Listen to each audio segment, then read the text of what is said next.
తాజాగా శనివారం రాత్రి బంగ్లాదేశ్తో జరగబోయే టీ20 సిరీస్కు సంబంధించి 15 మంది సభ్యులతో కూడిన టీమిండియా స్క్వాడ్ని బీసీసీఐ ప్రకటించింది. ఈ స్క్వాడ్ని గనుక గమనిస్తే ఈ జట్టులో కొన్ని ఊహించని ఎంపికలు జరిగాయి.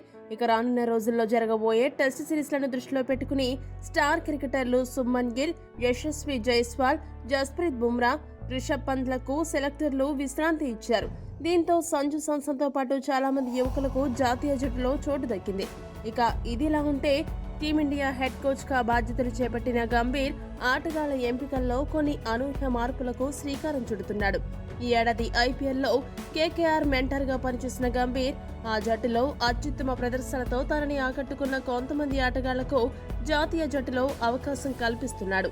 ఇదే క్రమంలో శ్రేయస్ అయ్యర్ వన్డే జట్టులో చోటు దక్కించుకోగా, కోల్కతా జట్టు తరపున అద్భుత ప్రదర్శనతో ఆకట్టుకున్న మిస్టరీ స్పిన్నర్ వరుణ్ చక్రవర్తికి ఇప్పుడు సెలెక్టర్ల నుండి పిలుపు వచ్చింది.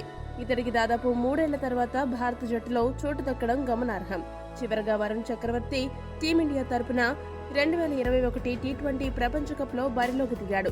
ఆ తర్వాత గాయాల కారణంగా జట్టుకు దూరమైన అతడు ఐపీఎల్ 2024లో అద్భుతమైన ప్రదర్శన కనబరచడంతో మళ్లీ సెలెక్టర్లు అతనికి పిలుపునిచ్చారు.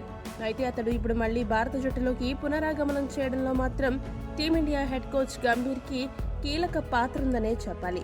మరి ఇన్ని సంవత్సరాల తర్వాత జట్టులోకి రీఎంట్రీ ఇవ్వబోతున్న వరుణ్ చక్రవర్తి ఏ మేర ఆకట్టుకుంటాడో వేచి చూడాలి. ఈ వీడియో గనక మీకు నచ్చినట్టయితే లైక్, షేర్, కామెంట్ చేయండి. మరిన్ని స్పోర్ట్స్ అప్డేట్స్ కోసం మా ఛానల్ ను సబ్స్క్రైబ్ చేసుకోండి.